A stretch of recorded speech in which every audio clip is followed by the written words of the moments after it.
बार हम सब लोग माँ भारती का जयकारा लगाएंगे। भारत माता की, भारत माता की।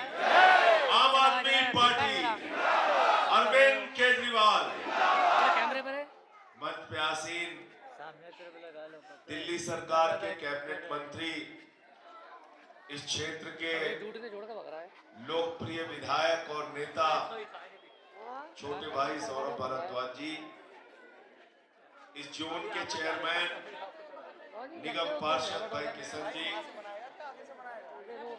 हमारे निगम पार्षद आशु ठाकुर जी, आम आदमी पार्टी के सभी पदाधिकारी कार्यकर्तागण, और मैं चाहूंगा एक बार सबके लिए जोरदार तालियां अपने लिए भी आप बजाइए कि आप इस लोकतंत्र के महापर्व में शामिल होने के लिए जा रहे हैं। 5 तारीख को आपको अपना वोट देने के लिए जाना है। और मैं एक बात खास तौर से ग्रेटर कैलाश सीट के बारे में कह सकता हूं कि ये एक ऐसा विधानसभा क्षेत्र है जहां पर दलों की दीवारें टूट गई हैं और सब मिलकर सौरभ भारद्वाज को जीता है। गलत तो नहीं कह रहा हूं, गलत तो नहीं कह रहा हूं। ना बीजेपी, ना कांग्रेस, ना बीएसपी, ना कोई पार्टी, सारे दलों की दीवारें टूट गई हैं। सब कह रहे हैं हम तो मिलकर झाड़ू चलाएंगे सौरभ भारद्वाज के साथ। सही है कि नहीं है? और ऐसा क्यों है? ऐसा क्यों है? 11 साल से आपके विधायक हैं, सुबह से लेकर शाम तक। और मैं क्योंकि पार्टी में हम लोग एक साथ काम करते हैं, मैं इनको फोन करता हूँ, सौरभ जी आज मुलाकात होगी? नहीं, आज तो एक बर्थडे में जाना है। अच्छा, मुलाकात होगी? नहीं, एक शादी में जाना है। अच्छा, मुलाकात होगी? नहीं, एक भोग का कार्यक्रम है, वहां पे जाना है। ये आदमी 24 घंटे जनता के लिए उपलब्ध रहता है। मैं समझता हूँ सबसे बड़ी ताकत किसी भी जनप्रतिनिधि की यही होती है। और उससे भी ज्यादा अच्छी बात क्या है, जिसने सौरभ भारद्वाज को मैं तो खास तौर से पसंद करता हूं, बहादुर आदमी है।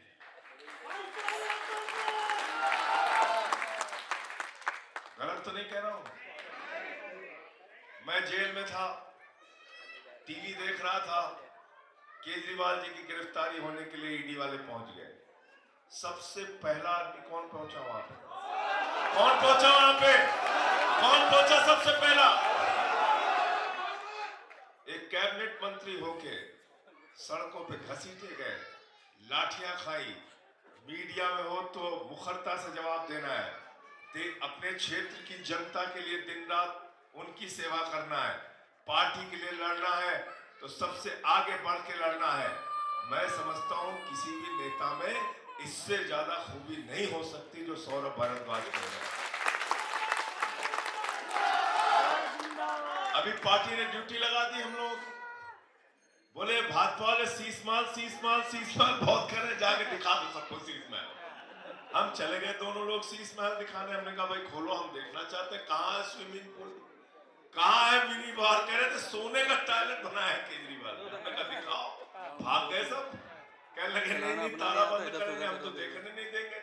हमने कहा अच्छा चलो कोई बात नहीं, प्रधानमंत्री वाला घर दिखा दो जहाँ 300 करोड़ के झूमर लगे हैं, जहाँ पे कालीनें बिछी हुई हैं, जहाँ जूते उनके रखे हुए, कपड़े रखे हुए। चलो प्रधानमंत्री का घर दिखा दो, वहां भी रोक लिया पुलिस वालों ने। इसका मतलब दिल्ली की जनता के लिए इनके पास कोई मुद्दे नहीं है, नकली मुद्दे को मुद्दा बनाना चाहते हैं। हमारे लिए मुद्दा है आपके बच्चों की शिक्षा, हमारे लिए मुद्दा है आपके बच्चों की पढ़ाई, हमारे लिए मुद्दा है मोहल्ला क्लिनिक, हमारे लिए मुद्दा है अच्छे अस्पताल, हमारे लिए मुद्दा है फ्री बिजली, हमारे लिए मुद्दा है फ्री पानी, हमारे लिए मुद्दा है फ्री बस की यात्रा, हमारे लिए मुद्दा है महिलाओं को 2100 रुपए की सम्मान राशि।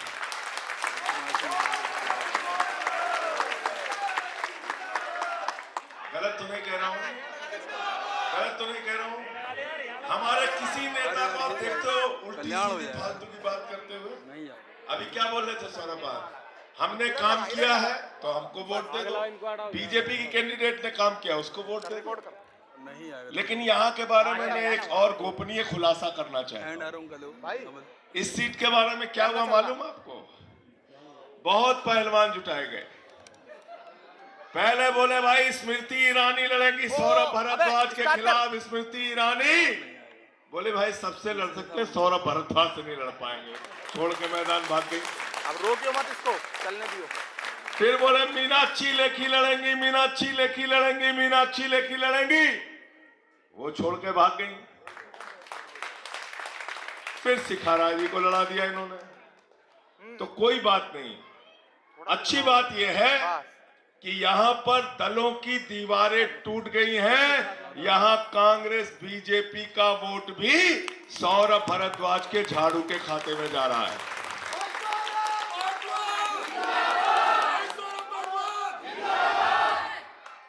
और दूसरी बात मैं कहना चाहूंगा, काम का मूल्यांकन करके वोट दीजिएगा। दिल्ली पढ़े लिखे लोगों की जगह है, यहां फालतू की बात मत कीजिए।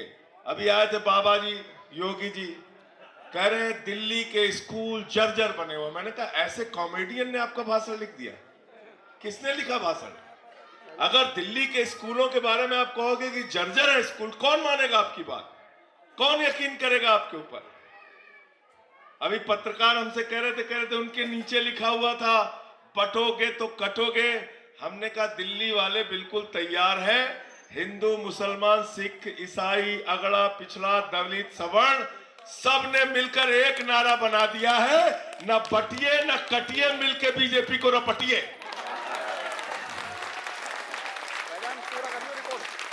ठीक है ना? बिल्कुल बटना नहीं है, सब लोग एक साथ मिलके सौरभ भारद्वाज को जिताना। क्या चलेगी 5 फरवरी को? क्या चलेगी? जब अपना वोट देने के लिए जाना तो अपने बच्चों का चेहरा देख के जाना, उनके भविष्य को याद करके जाना, याद करके जाना कि इनके लिए अच्छे स्कूल किसने बनवाए, किसने बनवाए, किसने बनवाए, मोहल्ला क्लिनिक किसने बनवाए, फ्री बस की यात्रा किसने दिया, और 2100 रुपए की गारंटी किसकी है? मोदी जी ने क्या किया? मोदी जी ने क्या किया?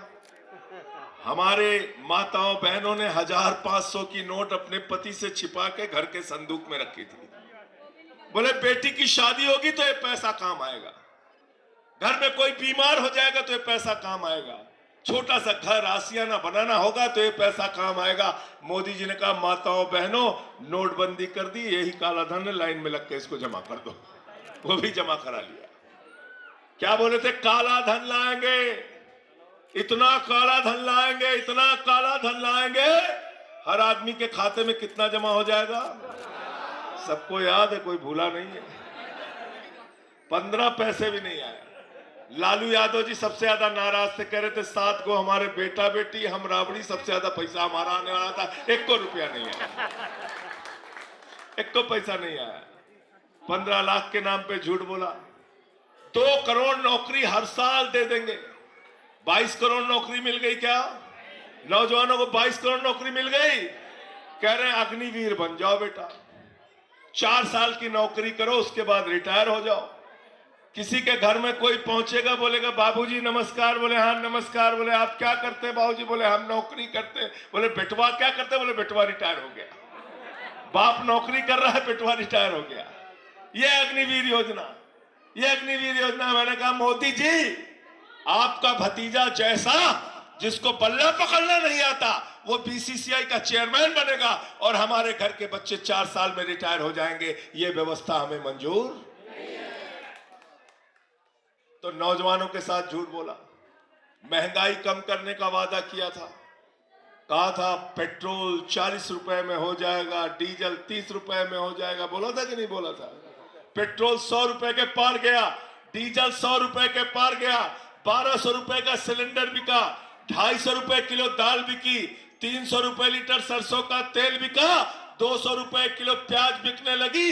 लोग गए सीतारमन जी के पास, मैडम 200 रुपए किलो की प्याज बिक रही है, हमारे आंखों से आंसू आ रहे हैं। मैडम ने कहा हम प्याज खाते ही नहीं है, हम प्याज खाते ही नहीं। ऐसे संवेदनहीन लोग देश की सत्ता पे बैठे हुए हैं, ऐसे संवेदनहीन लोग। और एक तरफ अरविंद केजरीवाल है, एक तरफ आम आदमी पार्टी है, एक तरफ सौरभ भारद्वाज है, जिनके मन में, दिल में, दिमाग में हमेशा एक बात की चिंता है कि दिल्ली के लोगों का काम कैसे किया जाए, कैसे दिल्ली को आगे बढ़ाया जाए, कैसे देश के नक्शे पे दिल्ली सबसे आगे रहे।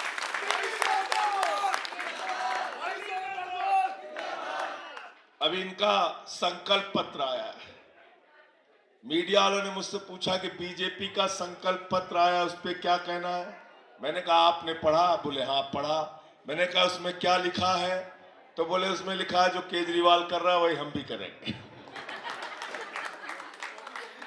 जो केजरीवाल कर रहे हैं वही हम भी करेंगे।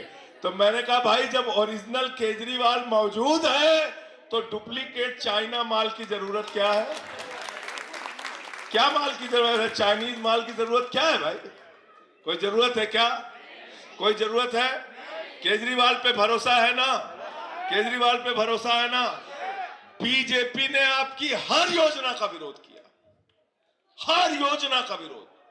मैं आपसे पूछ रहा हूं, ईमानदारी से बताइएगा, बिजली फ्री किया तो विरोध किसने किया? पानी फ्री किया तो विरोध किसने किया? मोहल्ला क्लिनिक बनाया तो विरोध किसने किया? सीसीटीवी कैमरा लगाया तो विरोध किसने किया? माता बहनों के लिए बस की फ्री यात्रा की तो विरोध किसने किया? 2100 रुपए की महिला सम्मान राशि घोषित किया तो विरोध किसने किया? तो अगर बीजेपी गलती से आ गई तो सारी चीजों को बंद कर देगी। बीजेपी वाले खाली एक काम अच्छा कर सकते हैं। क्या क्या कर सकते हैं? झुग्गी तोड़वाने का काम कर सकते हैं, गरीब को उजाड़ने का काम कर सकते हैं, महंगाई देश में बढ़ाने का काम कर सकते हैं, और कुछ ना मिले तो आपस में सबको झगड़ा करा दो, झगड़ा कराने का काम कर सकते हैं, और झूठ बोलने का काम कर सकते हैं। झूठ तो प्रधानमंत्री जी ऐसे बोलते हैं, मैं तो उनके बारे में कहता हूं कि प्रधानमंत्री में कोई हुनर हो ना हो, गंजे को भी कंघी बेच सकते हैं। इतना हुनर है उनको, इतना हुनर है। तो 5 फरवरी को जब अपना वोट देने के लिए जाना तो जीरो बिजली का बिल देख के जाना, पानी का जीरो बिल जो आता है उसको देख के जाना, याद करके जाना 2100 रुपए की महिला सम्मान राशि की गारंटी आने वाली है। और हमारे बुजुर्गों के लिए जिनको कई बार उनके बच्चे छोड़ देते हैं कि बाप तो बूढ़ा हो गया है, इलाज कहां से कराएंगे, माँ बूढ़ी हो गई है, इलाज कहां से कराएंगे, अरविंद केजरीवाल और सौरभ भारद्वाज ने संकल्प लिया है कि 60 साल के ऊपर के बुजुर्गों के लिए इलाज में चाहे 1 लाख खर्चा होगा, चाहे 20 लाख, संजीवनी स्कीम के तहत पूरा इलाज फ्री होगा। हमने 18,000 रुपए की सम्मान राशि पुजारियों के लिए घोषित की, 18,000 रुपए की सम्मान राशि ग्रंथियों के लिए घोषित की। कह रहे हैं लोग चुनावी हिंदू हैं। मैंने कहा तुमने टेंडर ले रखा है हिंदू धर्म, दूसरे वाले तुमने हिंदू धर्म का ठेका ले रखा है। अरे मैं कहना चाहता हूं, अरविंद केजरीवाल ने पुजारियों के लिए 18,000 रुपए की घोषणा कर दी। बीजेपी वालों, अगर तुम्हारे पेट में इतना दर्द हो रहा है, 22 राज्यों में तुम्हारी सरकार है, 5 राज्यों में करके दिखा दो, करके दिखा दो, 5 राज्यों में करके दिखा दो। काम आपसे करना नहीं, सिर्फ आपको आलोचना करना है, सिर्फ आलोचना करना है। तो 5 तारीख को क्या चलेगी? ईमानदारी से हमारा इनका चेहरा देख के मत बोलिएगा, आपके दिल में जो है वही बोलिएगा। सरकार किसकी बन रही है दिल्ली में? हाथ उठा के बताइए, किसकी सरकार बन रही है दिल्ली में? कौन मुख्यमंत्री बन रहा है? कौन मुख्यमंत्री बन रहा है? तो जब केजरीवाल मुख्यमंत्री बन रहे हैं तो वोट बर्बाद करने की जरूरत नहीं है। जितने वोटों से पिछली बार सौरभ भारद्वाज जी को जिताया था, उसके 2 गुना वोट से इस बार जिताने का काम कीजिए। चुनाव निशान क्या है इनका? झाड़ू बहुत काम की चीज होती है। घर की सफाई करनी हो तो क्या चाहिए? और मोहल्ले की सफाई करनी हो तो क्या चाहिए? और दिल्ली की सफाई करनी हो तो क्या चाहिए? और देश की सफाई करनी हो तो क्या चाहिए? और किसी के दिमाग पे अगर भूत भाजपाइयों के दिमाग पे चढ़ गया तो भूत उतारने के लिए क्या चाहिए? क्या चाहिए? हमारे यहाँ यूपी बिहार में जब किसी को भूत सवार हो जाता है, 4 लोग टंगरी पकड़ के लेके जाते हैं, ओझवा उसको मार झाड़ू मार झाड़ू मार झाड़ू, उसका भूत उतार दो। भाजपा वाले हमसे नाराज हो गए, कहने लगे संजय जी ऐसे कैसे बोल रहे हैं आप, हमारे ऊपर भूत कैसे सवार हो गया? मैंने कहा रुको मैं बताता हूं कैसे भूत सवार हो गया। हम लोग जब बड़े हुए, हमारे माँ बाप ने हमको बताया इस सृष्टि की रचना, इस आकाश की रचना, धरती की रचना, इंसान की रचना प्रभु ने किया है, भगवान ने किया है ईश्वर से डरना। प्रभु श्री राम ने हमको बनाया है ईश्वर से डरना। हम कहते हैं राम हमको लेके आए हैं, भाजपा वाले कहते हैं राम को वो लेके आए। भूत सवार है कि नहीं है? भूत सवार है कि नहीं है? सामान्य आदमी ऐसी बात करेगा क्या? करेगा क्या? भगवान को इंसान ला सकता है क्या? इंसान भगवान को नहीं ला सकता, भगवान इंसान को लेके आए। और प्रभु श्री राम ने इनको श्राप दिया, अयोध्या हारे, कौशाम्बी हारे, प्रयागराज हारे, चित्रकूट हारे, अब बारी दिल्ली की है। यहां भी झाड़ू चला देना, इनको हरा के वापस भेजना है, जमानतें जब्त करा के।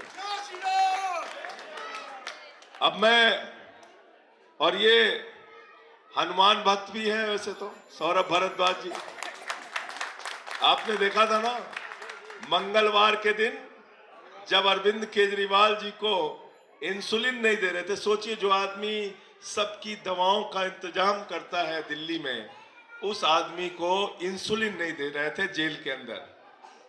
तो इन्होंने व्रत किया और मंगलवार के दिन इंसुलिन उनको मिल गई थी।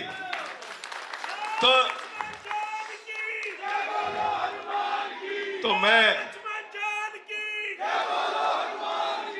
आप सबसे हाथ जोड़कर अपील करने के लिए आया हूं कि इस बार सौरभ भारद्वाज जी को भारी से भारी मतों से यहां से जिताइए और अरविंद केजरीवाल जी को चौथी बार मुख्यमंत्री दिल्ली का बनाइए और 8 फरवरी के बाद हर माता बहन के खाते में 2100 रुपए की महिला सम्मान राशि पाइए। संजीवनी स्कीम दिल्ली के अंदर लागू होगी। आपके लिए जो योजनाएं पहले से चल रही थी वो जारी रहेंगी। इंकलाब, आम आदमी, अरविंद केजरीवाल। बहुत बहुत शुक्रिया, बहुत बहुत धन्यवाद।